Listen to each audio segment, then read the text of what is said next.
Граѓаните на овие високи температури по половина час со своите возила кружат околу паркингот на клиничкиот центар, обидувајќи се да најдат слободно место.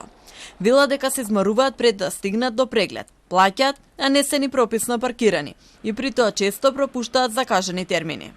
Ма какво паркинг овде, нема паркинг. Ова е само лажат. Не треба да ги пуштат. Нема паркизи. Џабо влегуваме и скочок. Само да плаќаме, ништо друго. Ова е за никаде. Нигде го нема овде. За сега катастрофа. Ја првиот пат кога дојдов у 10 сати излегов на таа без да платам. Оти не можеш на вака. Полицајците ме извади од позадни страна.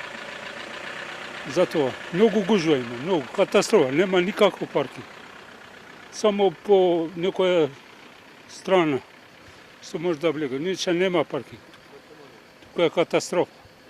Министерот за здравство Азир Алиу предложи привремено решение. Дел од лекарите да почнат да паркираат кај хотелот Лимак за 1200 денари месечно.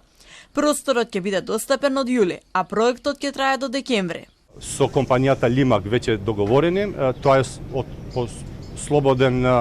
слободно можат докторите да се јават, ќе биде first come first served сервис, ќе можат да се паркираат таму.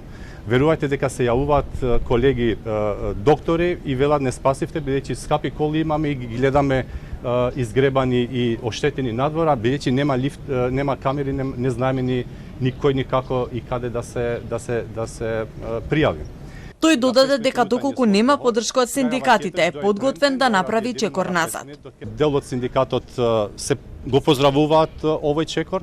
Јас ќе имам средба со нив. Јас сум човек во кој што можам и степ бек да направам ако грешиме во процесите. Тендерот за изградба на нов паркинг пропадна во март, кога се пријави само една фирма од Албанија. Но по реакциите на јавноста за понудените услови, тогашниот министер Арбен Тараваре се откажа од плановите за решение на сообраќајниот хаос на клиничкиот центар.